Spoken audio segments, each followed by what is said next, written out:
It's the weekend, and you know what that means. It's WWND. Wrestling with Neurodivergence. You dumb whores. And we're coming to you from the birthplace of Roderick Strong. Eau Claire, Wisconsin. I'm Lisa. I have autism. That's our Ref Gary. Yep, and I have the ADHD. All right. Tonight we are going to be talking about the September 18th Dynamite. But before we get started, we have some housekeeping.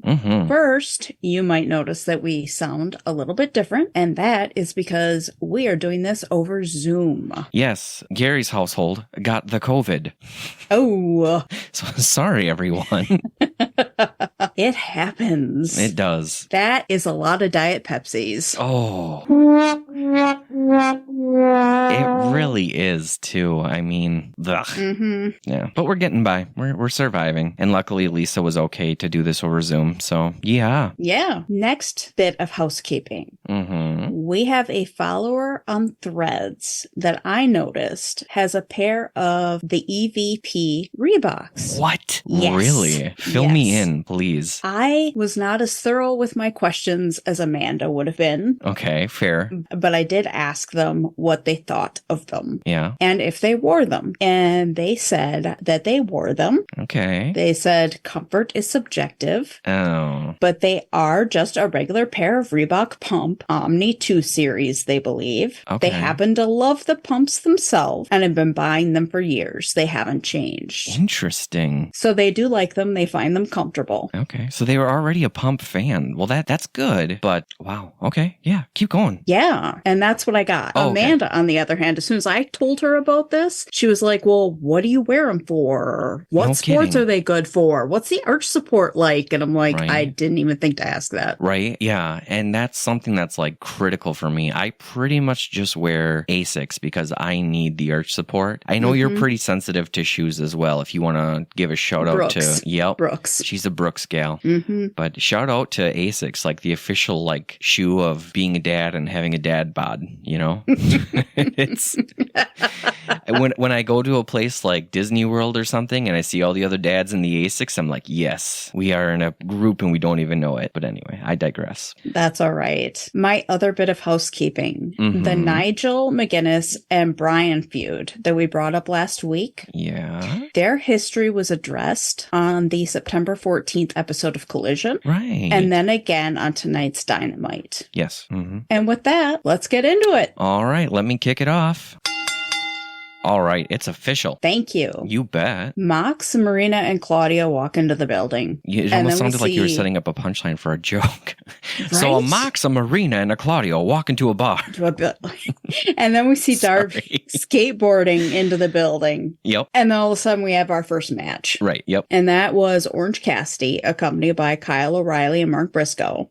And Orange is going to be wrestling Chris Jericho. And he's accompanied by Brian Keith and Big Bill. Yep. And this was basically, Amanda and I watched this last night. Yep. Dynamite. Yeah, I got stuck working, so. Right. So we noticed right away that Chris Jericho was wearing the squid shirt trunk. Yes, and I love that that's what we call them. But so I watched this on replay afterwards, but and so then I had the advantage to pause. And I'm like, you know what? As long as I can do this, I'm going to look at this. And I mean, I looked, not that I really want to be looking at Chris Jericho's ass, but I mean, way to go, Chris. You tricked me into it. So congrats to you, I guess. God, it just, the more and more I look at it, the more I see it. Like you would expect, the more you look at it, the less it would look like that. Like you would think it would be something where it looked that way just when you quick glanced. And then when you look deeper, you're like, oh, now I really see it. But no.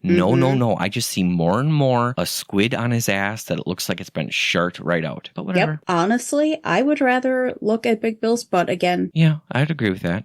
Especially if there's a Shivani quote. Exactly. Yeah. So Chris is wearing an even uglier yellow jacket. Yes. I don't even know what that's about. Right. Didn't he even have a logo on the back that said, hi, guys? Yes. Yeah. Nice touch. But I mean, it's still ugly, but for a heel, nice touch. Yeah. And Amanda said that Chris was really doubling down on the yellow, which is weird because it's not his color. And she's wondering who is designing these trunks and this jacket for him. Yeah, I don't know. But back to the match. Yes, back to the match.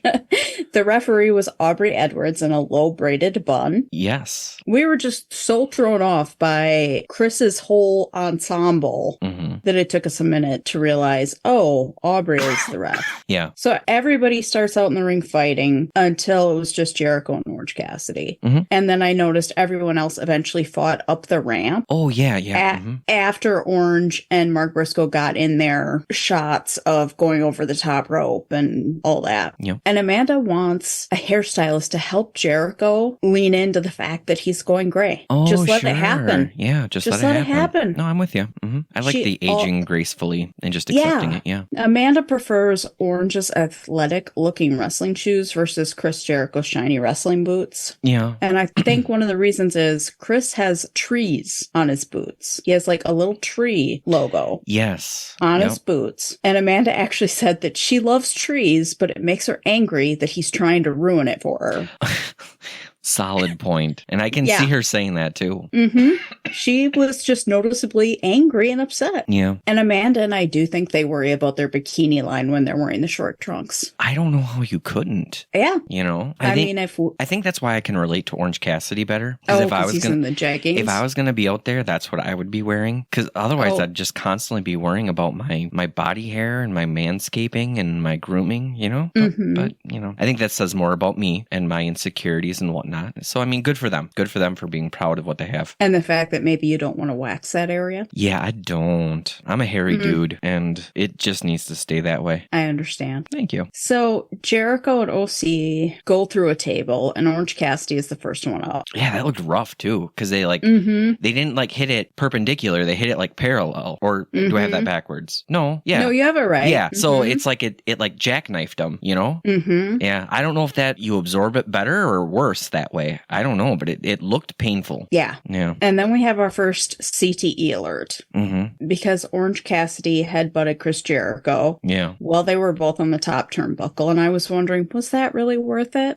Amanda then pointed out that there's a white line on the back of Chris Jericho's trunks where the outline of the roots of the trees are, where they're supposed to keep them separate in the middle. Okay. On his butt, and it lines up with where his crack is. So his tights just get worse and worse the more you look at it. Yeah. God, it's like a train wreck. Like, I want to go back and look, but at the same time, it's morbid. You just don't.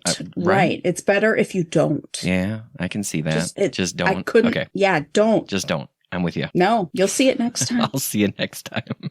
Yeah, we'll point it out. Okay, thank you. Well, and then next time I shouldn't be working, and hopefully we don't all have COVID. Well, I mean, we'll be over it by then, but... Yeah. And I can't complain too much. It's not hitting me too hard, but it's really hitting Amanda. So, which is a bummer. It is. So Orange wins. Yay! I'm always rooting for Orange. Well, yeah. Right. What do I think of the match? Is that what I cut you off? What'd you think of Aubrey's job? You know what? Let me give you the rough rundown for sure. So I'm always a fan of Aubrey when she comes out. She did not disappoint this time. She's got some of the best action where she's looking around and looking like she's ready to lay into someone. I love her where she slides in and slaps on the counts. She did a good job when there was too many dudes jumping in, kicking them out. So all in all, she really added to the whole thing and did not disappoint. I am going to tap in as guest referee here because I didn't know if you were going to be available to watch. Because I'm actually really interested to hear what you have to say too. So let's hear it. I thought she did so-so. She was on the ball. She was on the ball, but she did miss the roll of quarters that Chris Jericho brought in at the end. Yes, I did have a note on that, but I also put in my notes that, well, it was deserved. That's true. Orange Cassidy, the right person, got the roll of quarters. Right. So, yes, you are 100% correct, though. That does cost her some ref points because either way she got distracted by shenanigans. Yes, she got distracted by shenanigans. So that's one thing. And then two, she needs to be impartial. And one person was going to break the rules and she missed it. So you're right. You are correct. But the way it played out just made me so happy that I really liked the storyline. That's true. Yeah. So I'm with you. You know what? Good point. So shame on you a little bit, Aubrey, but otherwise good job. Yes, that's what we're agreeing with. Okay, perfect. All right. My takeaway. I understand the feud, but it's time for the conglomeration to start a new feud, or for Orange to start a new feud on his own, while staying in the conglomeration, or breaking away from the conglomeration, and or the learning tree story to continue. But obviously tonight may not have been the time for that. I get that, but overall, overall, I felt like the match went on too long. You know, I couldn't agree more. I actually had the same thing. Like, all in all, it was a good match, but there were some points where it just drug on and got a little boring. I am ready for this feud to be over. And quite frankly, I mean, and I've said it before, I'm ready for the learning tree to kind of fizzle out. Yeah, I'm ready for Big Bill to, like, take over. Yeah. No, I'm anxious to see what's going to happen because it's crazy. Because if the only goal of the learning tree was to give Big Bill a platform and kind of introduce people into him. And I mean, I guess it worked because I started out being like, Big Bill, bleh. And now I'm like, oh, Big Bill, for some reason, you kind of warmed my heart. I don't know. I don't want you to, but whatever. So yeah, I guess congrats there, but whatever. Yeah. Thirstometer. Oh, yes, the thirstometer. Orange and Kyle. 8 out of 10 Diet Cokes. Ooh. Now, Briscoe was out there too, so should we analyze He's him? He's included. Oh, okay. So, way to go, Briscoe. You got some of that sweet Coke action. Sweet Diet Coke action. Yeah. Sweet Diet Coca-Cola action, not cocaine. Yes. What is this, the 80s? The Outrunners are here? No. No. Learning tree. Oh, yes. All the Diet Pepsi. Oh. Sorry, guys. That's the way it goes. They should be used to it by now. It's Jericho's fault. No kidding. So should we wrap that match up? Let's wrap that one up. So that is wrapped up. Thank you. Now we go and we see Pac and Claudio. Yeah, it was like a pre-recorded, wasn't it? Something like that. Pac, for some reason, is in gear and wet again because apparently he doesn't own clothes. Right, yeah. And he's like, Yuta, where have you been? We haven't seen you since the pay-per-view. And Claudio says, I'm not mad. I'm just disappointed. Ouch. Yeah. Sometimes that hurts more than I'm mad at you. That always hurts more to me. It only hurts when you care about the person. Like Right. Like I had flashbacks to my childhood. Yeah. God, I'm telling you, that killed me with my dad. Oh man. That is when I knew I really effed up. But anyway. And then Mox appears on the screen and he tells Yuta, you're not trapped. You're free to leave. I believe you have the strength inside you to do the right thing. You have a personal responsibility to do the right thing. What kind of a man did we teach you to be? My takeaway. Yeah. Not only do I want to see even more of this angle play out, I just want to make Mox and Claudio and Pac happy now. Oh. Personally, okay. I just want to make them happy. Oh, you're like a puppy. Kind of, yeah. And you're like, oh, I like them. Now I need to make them happy and love me. Right. Yeah. Hey, I'm all for it. I know Amanda would be. Amanda channeling her inner puppy. So I guess I think I brought that up, channeling Amanda right now because she's not able to be here. But no, I see it. My takeaway is I just love the mystery and where this is going. But I couldn't help but say it. Saying you're not trapped feels like a trap.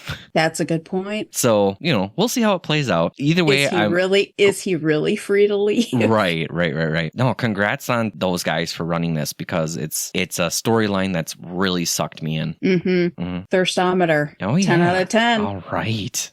That doesn't surprise me too much. Well, no. Yeah. All of a sudden, we're with Alex Marvez, and he's with Wheeler Yuta. He basically just corners Wheeler. Yeah. Who's trying to leave. And he asks Wheeler if he will defend the trio's championship belts at Grand Slam. And Wheeler says he's conflicted. And then we see that he left his belt in the locker room. He's referred to Grand Slam as Wrestle Dream. So obviously his head is all over the place. But he does say he'll kick whose ever ass he has to. I'd like to see him just mess up the championship title shot and see what happens. Oh, interesting. Okay. Because he did take that gigantic beating on Rampage from Jon Moxley to get into the BCC to begin with. Yeah, which I never got to see, but I've heard of it. So now I got to go back and watch that. It was really good. I believe it. I mean, I heard from someone that it was one of the best things that they've ever seen on Rampage.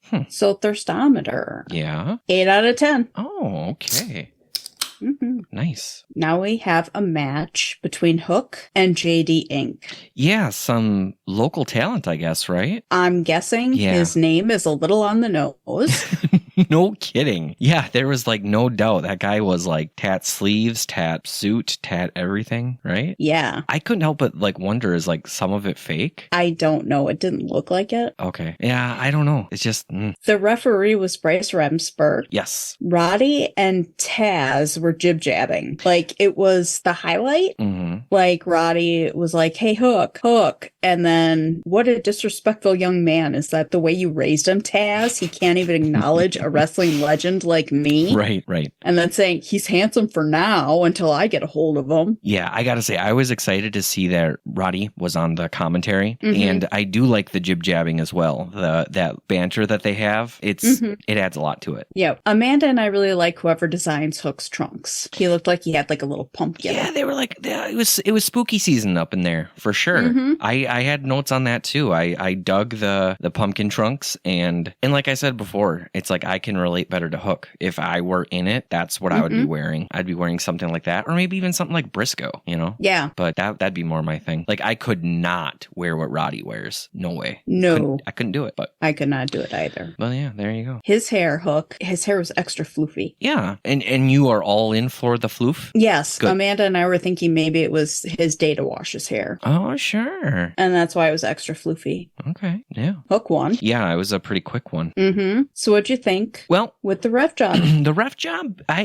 had down here that it was good, but it's hard to even say because it was so darn quick. So I get it. You know, you get those events. What did you call them? There's squash matches. Thank you very much. It was just a quick squash match. And you know, you expect that sometimes when you see the local talent, and especially when you got Roddy on the commentary, because you know that it's going to be more about that. It's going to progress the storyline, but you know, it doesn't give the ref a time to shine, but still he did an okay job, but it was so quick. It was just, it was what it was. I actually he did his job. It was a squash match. So, you know. Yeah, I think we're basically on the same page there. Yeah, we are. Awesome. My takeaway is I'm looking forward to the match between Roddy and Hook. Mm-hmm. As far as this match between Hook and JD Inc., I liked listening to the jib jab between Roddy and Taz. Yeah, it was good. Mm-hmm. Mm-hmm. Yeah, and maybe, you know, if we get to see JD Inc. again, that'd be fun. Maybe. He had interesting colors in his trunks. They kind of clashed with his tattoos. I felt like a lot of going on. I would agree with you on that, to be honest, because I guess I was looking at them almost separate. But you're right, together, I could see how they, yeah. Mm-hmm. I feel like if he had solid colored trunks, everything would just work a little better, maybe. Yeah, good call. I'll agree with that. All right. Thirstometer. Yeah. 10 out of 10, Roddy and Hook. Okay. Close that one out? Yes, please. All right.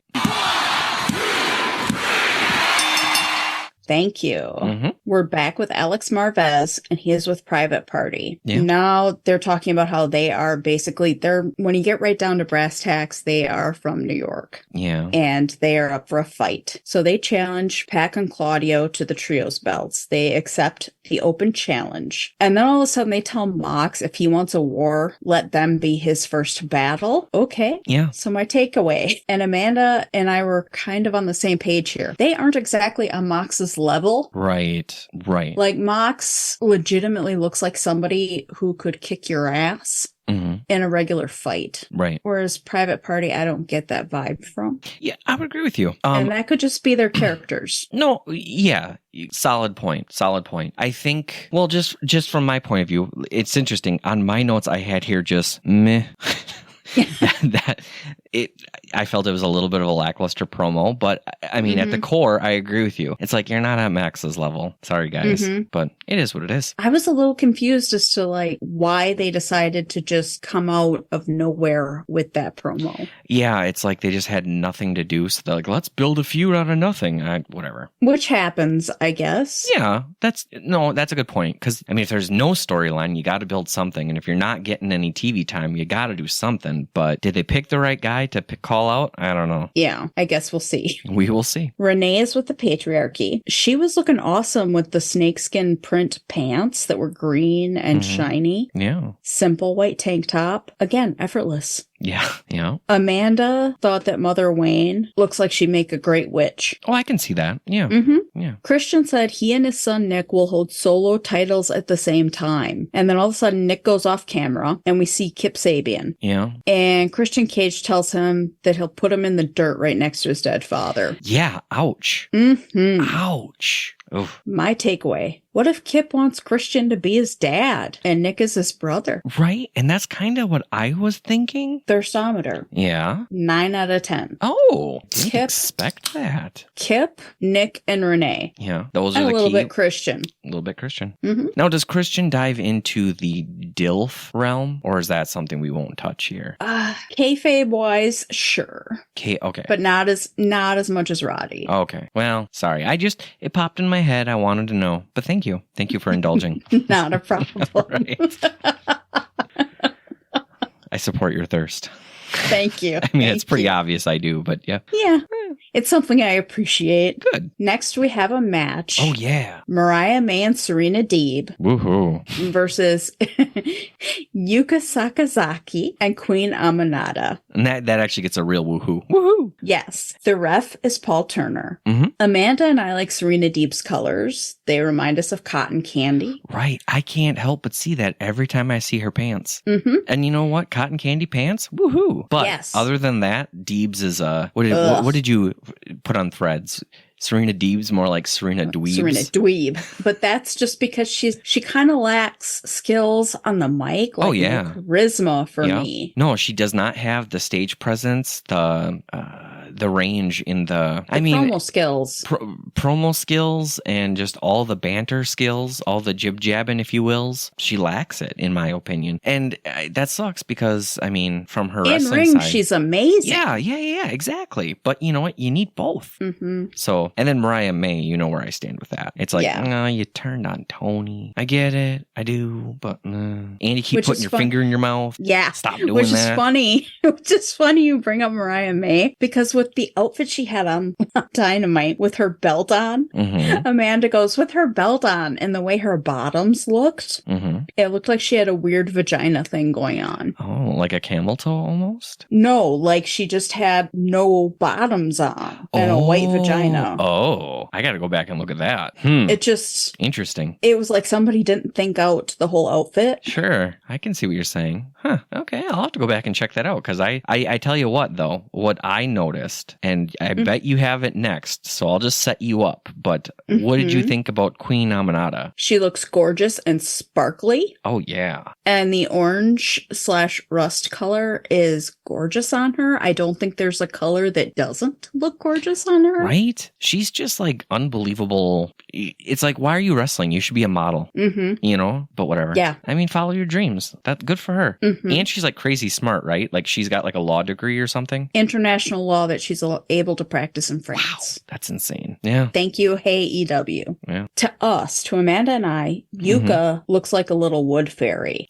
I can see that. And I had mentioned, like, I love her. I really do. I love her energy. But her pants just remind me of these weird, like, Aladdin's genie pants. I see that. Yeah, I can see that. And so other than that, I love everything about her. But the pants, I could go with different pants. But you know what? That's whatever. If that's the only bad thing, it's little. It's so little it doesn't matter. But yeah. To me, her music is very chaotic. Oh, sure. And so when you pair her voice and her music, since her voice, when we got to hear her speak, I believe it was on Collision. Mm-hmm. It was very high pitched. Yeah, it's like something sensory. Out of right. It's like something out of like the Japanese EDM scene. Mm-hmm. Yeah. So it's a little sensory nightmare for me. Mm-hmm. I can see that. But otherwise, I like watching her wrestle. Yeah, absolutely. She's got a phenomenal energy and joy. Like it's difficult when you're kicking someone's ass to bring joy into it, but she does. Right. Yeah. I like it. I'm all for it. Mariah May is a terrible partner, and we're not just talking about the finger in the mouth stuff. Right. No kidding. Because while Serena was the one doing all the work, Mariah was basically outside the ring by the steps. Yep. Just posing with her belt. Yep. Well, you had the professor. She's got to keep class in session. I don't know how does that play. Yeah, I guess so. Okay. Thank you. No, I know what you mean. Totally. I wouldn't team up with her, but she's not typically a person that teams, right? Correct. Unless it's that one gal that she's in love with. But Mariah May hit Yuka with the belt. Yes. which I say Mariah May and Serena lose to the DQ. Yep. Which means Yuka and Queen Aminata technically win. No kidding. Yeah. Which actually jumps right into the ref notes, if you want me to go into that. Yeah, please. All right. So, way to go, Paul. Ref Paul Turner. I thought it was a good match. He was right in there. He was great with the counting. There was a spot when Mariah May was being a little bit of a butt and he chewed her out, but he saw the DQ and instantly called it. So I'm like, way to go. Yeah, I have great work. Stopped match when needed. Yeah, perfect. My takeaway is it was a great match. I got to see Yuka more and see more Queen Aminata. Mm-hmm. I just wish it didn't end with a DQ. Good point. I think it works well for moving along Mariah May's story of being a heel. Yeah. But other than that, I still don't think Mariah May and Deebs were a great fit. Maybe it just came out of necessity, but either way, whatever. Well, I know Serena keeps trying to get Queen Aminata to join the dojo. Yeah, good point. I forgot about that. So I feel like maybe that's why. Maybe. Yeah, good call. Which I don't want her to. I don't want her to join the dojo, but I want to see more Queen Aminata on my screen. Yes. So anybody out there listening from AEW, bring her in more. Okay. Thirstometer. Yeah. 10 out of 10. Ooh. All Queen Aminata. Oh, wow. Mm-hmm. Okay, cool. All right. Are you ready to call it? Yes, I am. Okay. Which technically it was a DQ, so we'd have a different ring. But still, that's how we close it out here. Yep. Next, we have a video package where Mina Shirakawa thinks Mariah May has changed, but she still misses her. Yeah. So she's on her way to AEW. Right. And that's what I was hinting at with other than the one girl that Mariah's in love with. But yeah. Mm-hmm. And you know what? Those two, they can have each other. Yeah. My takeaway is good. I want to see her wrestle more. Yeah. Not really get kissy face with Mariah. I would like to see her feud with Mariah. Mm-hmm. Yeah, I'm for it. Bring it. I think it's a good time. Thirstometer, 8 out of 10. Oh, wow. That's pretty good. Yeah. All of a sudden. Yeah. When Tony Schiavone is talking, Mox's music hits. Yep. Marina is with him. She's in all black. He's in all black. Claudio is with them. Amanda and I think Claudio needs his shirt to be tighter and or black. Okay. Also is taking some getting used to see Claudio in this heel role as he exudes wholesome energy. I agree. Matter of fact, I was about to say when you were talking about his shirt, I'm like, well, let's throw a Swiss flag on there. But with the heel energy, that just doesn't make sense. Right. Yeah, no, you corrected me in my head. Thank you. Private Party tries to jump them. Yeah, what's with tries that? Being the operative word. Yeah. Marina is just kicking butt, and Amanda and I love it. Yeah. Commander shows up. He must have been the third that Private Party had recruited to be their third for the trios belt. In that match that they crashed, wasn't it Private Party and Commander? Yes. I think that was the premise. Like they were getting revenge because of that match that they crashed. Okay. At least that was my takeaway, which I can dive into more at the takeaway part, but I just wanted to share that as long as that was in my head. Well, he went over the top rope right into a European uppercut. And then Mox gets out a hammer and says, Private Party, I could end your careers right now for what you just did, but I won't do that. You've been here since the beginning, and you're in the exact same spot you were in since the beginning. Why is that? Yeah. I'm going to have to give you what you've been missing. An obstacle to overcome. Consider this a gift. And he hits Isaiah Cassidy with a hammer in the hand. Right. So Darby runs out and hits Claudio from behind with a skateboard. And then Darby and Mox are in the ring. And Darby tells Mox that he's not the same guy that he was 5 years ago. That he's going to be the next AEW champion. So Darby's shirt, according to Amanda, looks like a middle school teacher's sweater. Oh, interesting. Okay. I mean, it was definitely crocheted. It looks crochet or knit or something. Yeah, I thought it almost looked like it would... A doily? Yeah, a doily. No, that's a good way of putting it. And I'm not rapping on it or anything. It was just a unique look. It's crazy what Darby can pull off. He's just got such an attitude and an energy where he can pull it off. But yeah, it looked like a doily. Yep. So my takeaway is, can Private Party even compete? Will they need to find another partner to take Isaiah Cassidy's place? Yeah. So I had an interesting takeaway. I guess my takeaway differed from the majority of people. I took it as unless it was Moxley truly trying to encourage them, but just been like, hey man, you haven't had enough hard knocks. You need something that's gonna, you got to overcome, and it's gonna give you vigor. And it took it as like, here, bam, you got knocked down. Let's see you get back up. Oh, kind of like lighting a fire under your ass. Yeah, exactly. Sort of thing. Gotcha. Thank you. That's a great way of putting it. It was lighting the fire under their ass. That's the way I took it. And if that's the case, if Private Party wants to step up, good for them. Yeah, maybe put them in a more serious role. Yeah. I don't know. Coming out and being like shots. It's not really my thing. I don't know if it really plays well to. And if there's somebody out there that just loves Private Party, hey man, I apologize. I mean, I do encourage you to be you, but to me, it does not play. It doesn't do anything for me. So if this lights the fire, I'm for it. Let's see what it brings. Well, and they did come out and accept that trios challenge for the belts, and they were trying to appear harder, so to speak. So maybe this is their way of a gimmick change. I could see that. This is the catalyst for it, the final catalyst. Yeah, I don't know what they would change to, but all right. I think it'd be something New York themed. They were really leaned into we're just two guys from New York. And yeah, that could be fun. Their someter. Yeah. 11 out of 10. Whoa, we broke 10. I mean, Mox. Yeah, Mox. No, that makes sense. You put Mox with Claudio and Darby and even Mox, it was basically just Mox by himself at this point. No, I can see that. I know why you're a Mox fan, and he really invoked some strong feels, if you will. Yeah. Just better all the time. No, I get it. I do. It was a good session. Gosh, good golly gee. Moving on. Yeah, moving on. We have a great match. Ricochet versus Beast Mortos. Oh, yeah. The ref is Bryce Remsburg. As we were watching this match, Amanda decided that it would be a good idea to look at each wrestler's ring gear and decide what kind of counselor they would be. Oh, interesting. Yeah, so she thinks based on ring gear and presentation, Ricochet would be a good counselor. Okay. Happy to be there. Yeah, I can see that. He's just excited to be at AEW. She thinks that Beast Mortos would be a sex therapy counselor. Oh, God. Based on his ring gear. Okay. I'm not going to tell you what he'd specialize in because we're trying to keep this as family friendly as possible. No, I appreciate that. Yeah, I think, and I was even thinking about this, is like, yeah, we danced that line where we're not explicit. Maybe we're TV-14. Yeah, we're definitely TV-14. But we don't want it to get into the danger zone. Right. But Mortos has the closest thing to a helmet with that mask. That's a good point, to be honest. Something I really hadn't considered in the past, but yeah. And we both think Ricochet is really well groomed. Nice beard. Oh, absolutely. And Beast Mortos really should not be able to move the way he does based on his size and with that freaking mask. It is amazing what he can pull off. No doubt.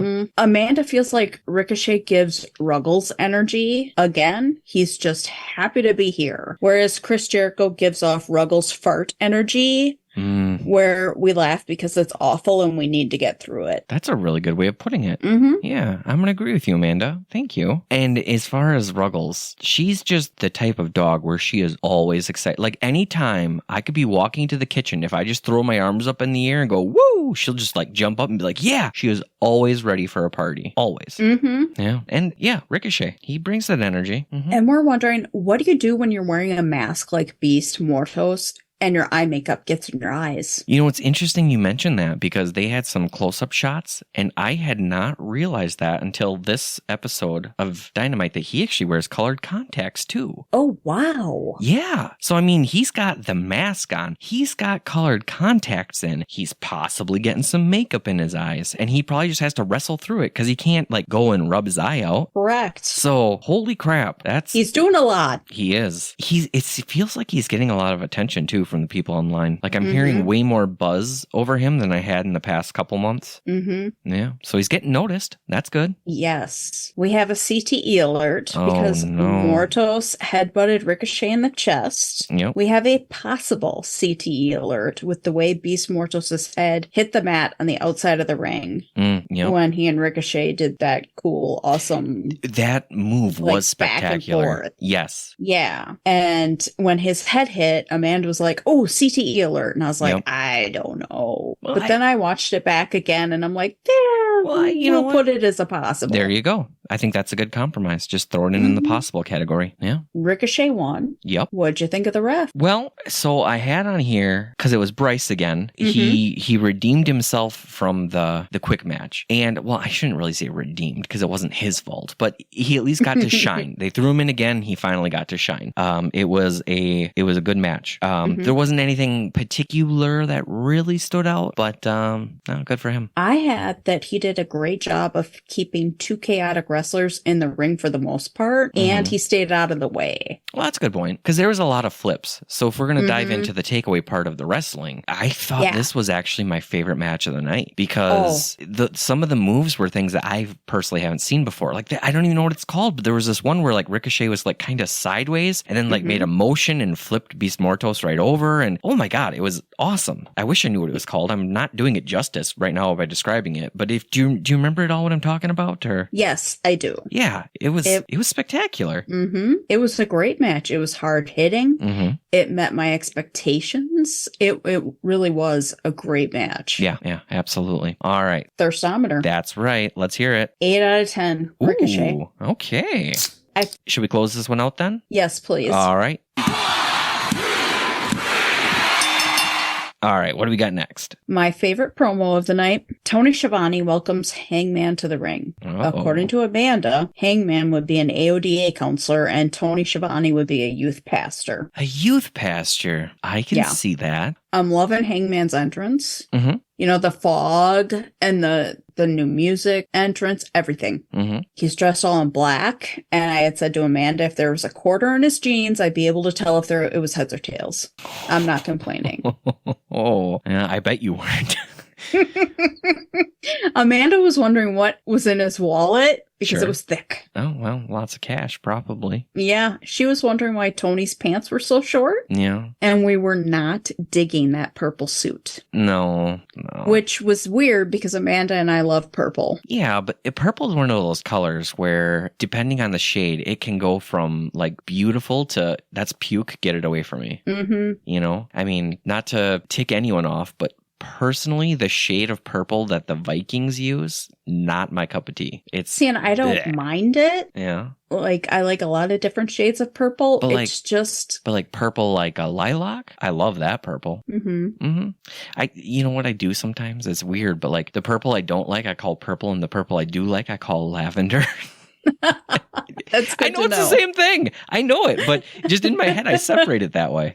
That's good to know. Anyway. Hangman. I'm all about the cowboy shit. Oh, yeah. Who isn't? Tony points out that Hangman got the win in the cage match, and then went so far as to say that Hangman has problems with anyone who has Swerve's back, even has good things to say about Swerve. What was he talking about?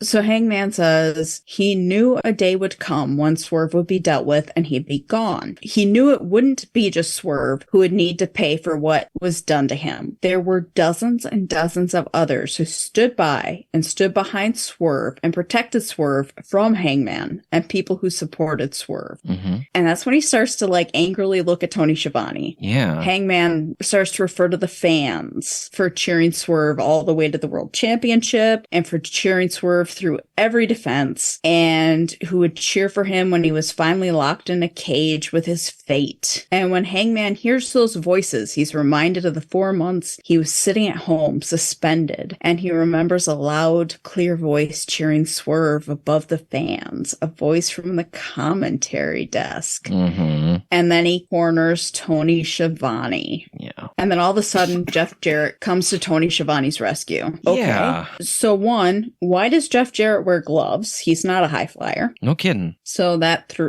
throws Amanda and I off. Well, but and anyway, me too. I'll throw it out because I watched it later, but I'm in club being thrown off. I'm in that same group. Okay, thank you. You're welcome. Security breaks them up. And a couple refs too. I didn't catch who, but there was 2 refs that came out as well, wasn't there? Yeah. Jeff Jarrett said he'll be damned if he'll let Hangman lay a finger on Tony. And he tells Hangman that there's an entire dressing room that wants to beat the hell out of Hangman, and he's at the front of the line. Says he's going to kick Hangman's ass. Yeah. My takeaway, I can't wait to watch Hangman beat the crap out of Jeff Jarrett. No kidding. Exactly. My takeaway would be if I were Tony Schiavone and a person like Hangman wanted to kick my ass and the only thing standing between them was Jarrett, I wouldn't be feeling too comforted. Yeah. Yeah, that's my takeaway. Mm-hmm. And I loved through the whole thing, like, you had all these refs trying to hold, like, and security acting like they were trying to keep Jeff Jarrett away from Hangman. Yeah. And then Jeff Jarrett kept, like, trying to get away from them. And it almost seemed comical. Yeah, I would agree with you on that. I picked up on that too, for sure. And I was like, oh, Double J, just no. Yeah. He's unhinged Hangman. He's just gonna kick your butt, dude. No kidding. Let it happen. So when is their match scheduled for? Do we know yet? Or I'm not sure, okay. honestly. But they hinted that it's going to happen, right? Yes. Okay. We just don't know yet. Okay, cool. And honestly, I know a lot of people on threads that were like, oh, Hangman, you cannot lay a finger on Tony Schiavone. And right. I was just like, you know what? I'd still love Hangman even if he did. Yeah, that's fair. It's weird, though, how, like, I am defensive over Schiavone. Like, when Mariah May was, like, being a butt to him, I'm like, stop that. But no, whatever. I get that, yeah. Yeah, all right. But for some reason, I'm just, he can do no wrong, I guess. I get it. I have those wrestlers in my mind, too, where they can do no wrong. So, no worries. All right. So, Thirstometer. That's what I was looking for. 11 out of 10. Wow. It's Hangman. Yeah, I just thought Double J would take it down a bit. No. Okay, fair. Did you see those jeans? Well, Amanda was even looking at the wallet. I'm going to have to talk to her about that later.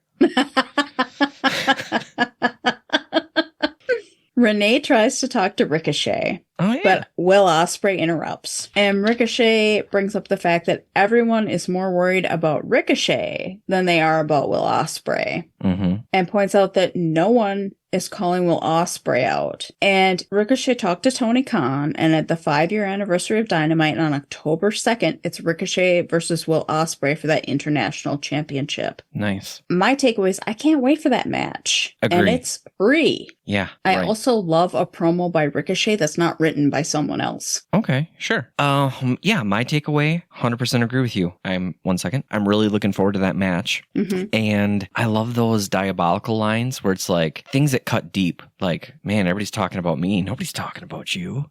Mm-hmm. the little psychological jib jabs. The little bro I love it. line at the end. Oh, yeah, he ended it with little bro. That was phenomenal. Mm-hmm. Yeah, no, all good stuff. I'm glad to see Ricochet coming out hot with his stuff. Good for him. Thirstometer, 10 out of 10. All right. Will and Ricochet and Renee. Oh, and Renee. Way to go, Renee. Mm-hmm. Now we go to our main event. Ooh, here we go. Will Ospreay, Kyle Fletcher, Takeshita versus Matthew and Nicholas Jackson and Okada. Mm-hmm. Ref is Rick Knox. Takeshita and Kyle are basically wearing matching red velvet looking dresses. Matthew has a lot of pearls on. Yup. And I could definitely see myself walking around the house in Okada's robe. Oh, sure. Yeah, I could see that too. I could see myself doing that. Let me just correct that. I could see that being a robe that I would want to wear. I was not saying to the audience, boy, do I want to see Lisa in that outfit. No, I totally got what you were trying to say the first time. I just needed to clarify, you know. And this is where I started to get a little silly. Okay. So fair warning. Yeah. So the sexual tension is palpable between Okada and Ospreay when they were facing off. And then you got them against the ropes. Mm-hmm. Because when two wrestlers are very close together, I like to just go, now kiss. That's true. I can vouch. That is commonly said in my living room. Yeah, and I did the same thing last night. Okay, good to know. Mm-hmm. Takeshita and Ospreay seem to have tension, so they'll need to kiss later. Yeah, or at least hug. Yeah, Amanda thought they'd snuggle later. Okay, yeah. I liked that overhead cam view of everybody wrestling. Yeah, yeah. And even though the guys over at All Elite Wrap Up did not necessarily agree with my next point, that's okay. I did enjoy watching the coordination of the Bucks and Okada going over the top rope off the apron into their move and then posing. Right. Because sometimes it's just fun to watch. Right. I'm going to agree with Lisa on this. So no disrespect or, whatever. It's opinions. Nobody else, neither of us are wrong. We're just stating our own opinions. I like the showmanship of it plays out as though like when they do a move and it's all synchronized. Yeah, it's showmanship. It's playing for the fans, because if it were a real fight, you wouldn't do that. But it's not a real fight. If it were a real fight, they wouldn't be working the crowd like that. It is what it is. But I like the performance. So yeah, no, I get it. But I can understand the point of view. The other side does make sense. It's just when I'm watching it, I'm not in that mindset. Yep. And the mindset that I'm in, it plays really well too. Takeshita and Okada, I thought were great in the ring together. I noticed that all of the Elite flip us off instead of cover Takeshita. Oh yeah, that was a good move. Yeah. There was the failed EVP trigger. I liked how Takeshita German suplexed both of the Young Bucks at the same time.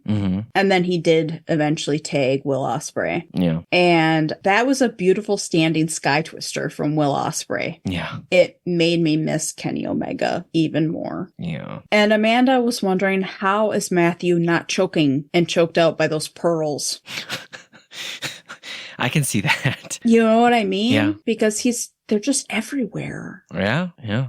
No, I can see that, but that's anyway. Funny. Sounds like I really missed a lot not being with you guys last night.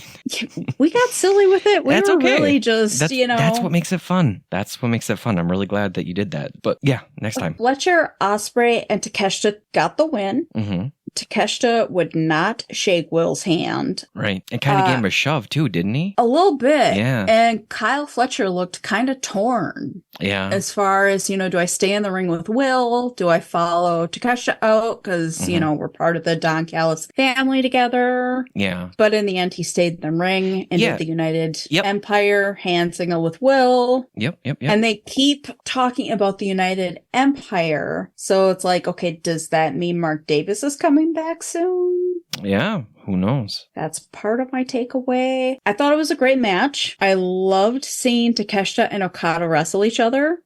I liked seeing Ospreay. I'm really liking that I get to see more Kyle Fletcher. Yeah, I'm going to agree with all of that. All in all, it was a good match. There was a lot of that showmanship and showy stuff where there's synchronized moves, but I feel like you get a ton of that with the Young Bucks and the Elite.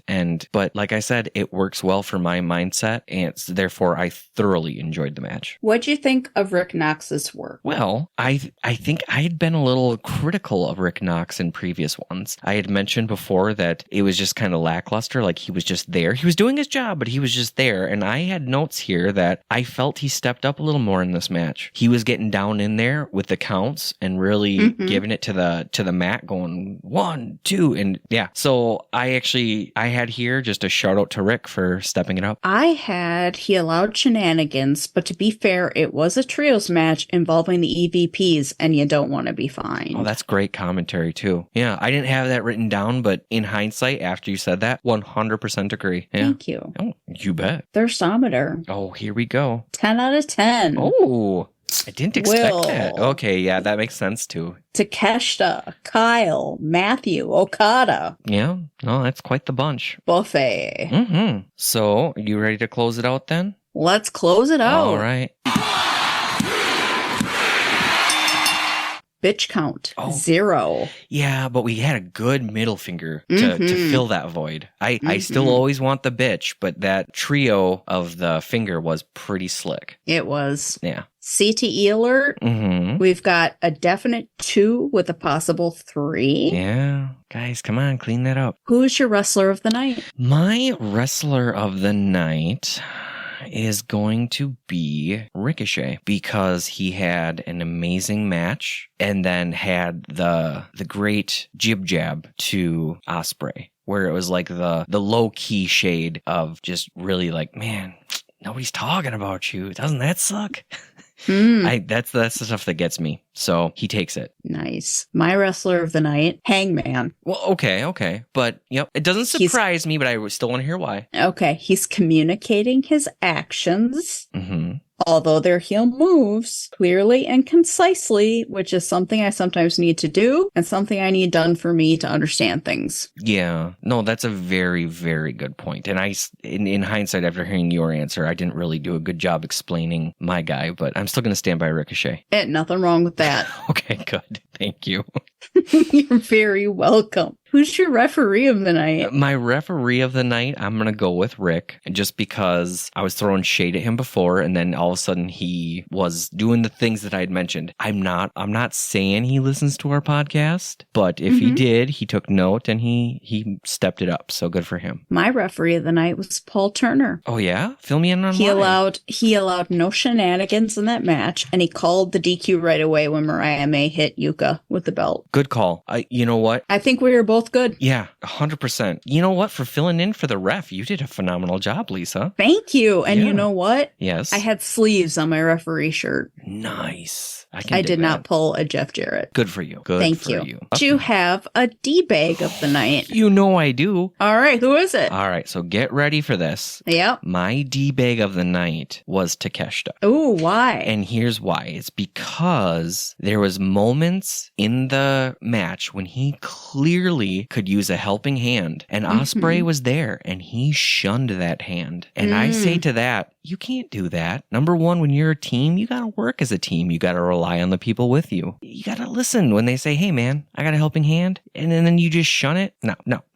So with that, and then the icing on the cake was he went for a handshake and he's like, nah. And he pushes him. No. I'm not down with that. So he gets the D-bag of the night from me.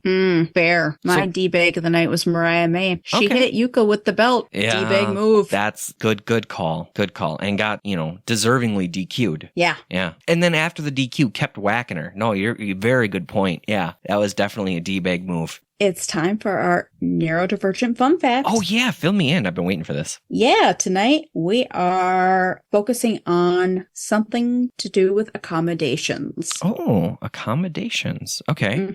Noise-canceling headphones. Many neurodiverse individuals struggle with sensory processing difficulties. For example, what might be considered a simple noise to most people could be problematic for those who are sensitive to sound. Some neuroscientists think that this is due to a smaller supply of neuroinhibitors, which stop the excitation of neurons. So, instead of going back to a calm state after hearing a sound, a neurodiverse brain may continuously react to it, causing a stronger response. It can be very distracting for a neurodiverse individual to be subject to a noisy environment where they may not be able to filter relevant sounds to ones that are not. Noise-canceling headphones are a tool that might be a helpful way to combat the problem, as they bring quietness to a working environment. Nice. So, if noise-canceling headphones would be something that would help you, don't be afraid to ask for those accommodations. Sure. And you know what? I'm going to say I try to go to a lot of music events, and I really love concerts and stuff. And that's something Amanda has really brought out in me because I didn't really do it until we were together. But, the more I go to those things, the more I'm seeing people with those big old earmuffs and noise canceling muffs, and actually it's even more at sporting events. But either way, I love as a society how that's becoming normal. Like when I could just see it when we were kids, if somebody had done that, everybody'd be like, what are they doing? Jeez. And just making a big deal about it. And now it's like, no, they're doing so they can still be a part of the fun, but they needed some accommodations and they're doing what they need to do to get their needs met. And I'm all for it. Lisa, have you had any experience with that? Yes, I personally need them. Oh, really? Yes. Okay. I do not do well with sudden sounds. Oh. I have very sensitive hearing and I get overstimulated very easily. I am lucky enough to have the loop earplugs. Yeah, what kind? Loop switch. Loop switch is the one you got. And that works out pretty well for you? Yes, it does. Cool. Now that's the one that has variable settings, right? Yes. Nice. It's got the it's basically a 3-in-1. Okay. They're very comfortable and they've helped me a lot, whether it's just at a birthday party or in a store. They'll help me during 4th of July when I'm sitting inside the house so that I can not have to hear the fireworks. Yeah, no, that makes sense. Do they make them for pets? No, they don't make them for pets. I know they don't, but that would be great though for the 4th of July, right? Yes. Yeah. But yeah, and so we're not sponsored by anyone, but I just thought we would throw that out because, you know, we need to help you guys with tools. So we know personally that the loop has worked really well for one of the members here. Yep. So yeah, it's just something we've seen. And they're very low profile. Yeah, right. And I take them everywhere. Yep. Yeah. So it's not as noticeable. No, that's awesome. So thank you for sharing that, Lisa. Yeah, no problem. On that note. Yes. Please feel free to follow us on social media. Yeah, where are we? We are on Facebook, facebook.com/WWND pod. Yep. We're on Instagram, instagram.com/WWND pod. We're very active on Threads at WWND pod. We generally are live threading, if that is a term. Yeah, it's tricky because everybody associates Twitter, and when you're the verb is tweeting, you know, and we don't know what the verb is for threads. Are we threading? We don't know. Yeah, that's what we're going to call it. You know what? So we don't know what the exact term is, but people, we only cover the episode of Dynamite, but we are still active on Rampage and Collision. Yes. And generally, if there's a pay-per-view, we're going to be doing that. So please follow us on Threads. If you're curious, number one, you could follow us on Threads, and then you'll see all of our threads. But if you want to get in on the group itself, what is it usually just hashtag AEW threads is kind of the general, and then for like Collision, it'll be AEW Collision, or for Rampage, it'll be AEW Rampage. So that's where you'll see us, but that you'll get to see the community that we hang out with and all those good people. And I'm serious, there actually is a lot of good people. It's a very friendly community. Yes. Our email is wwndpod@gmail.com. So please feel free to shoot us a message either on Instagram, Facebook, or via email, or, you know, send us a thread. Yeah. We're looking for any sort of feedback, things you'd like us to talk more about. If you've got a hot take yourself, feel free to record it or write it down and send it our way. If it's a recording and you give us permission, we'll even put it on the air. Yeah. Or if you have other segments that you would like us to add, let us know. Yeah. No, we love the feedback, and it's been really fun chatting with everyone. Definitely. And with that, we look forward to talking about next week's Dynamite with you. All right. Sounds good. Thanks, everyone. Dead air. Thank you for listening to WWND, Wrestling with Neurodivergence, a Podcast Ahoy production. The producers of WWND are Lisa Rudd, Amanda Putnam, and Gary Putnam. Recording is done by Gary Putnam. Editing is done by Lisa Rudd. Check out our social media for updates on upcoming pods and for clips and other media referenced in this episode. Links and information can be found in the episode notes. Thanks again from everyone at the WWND family.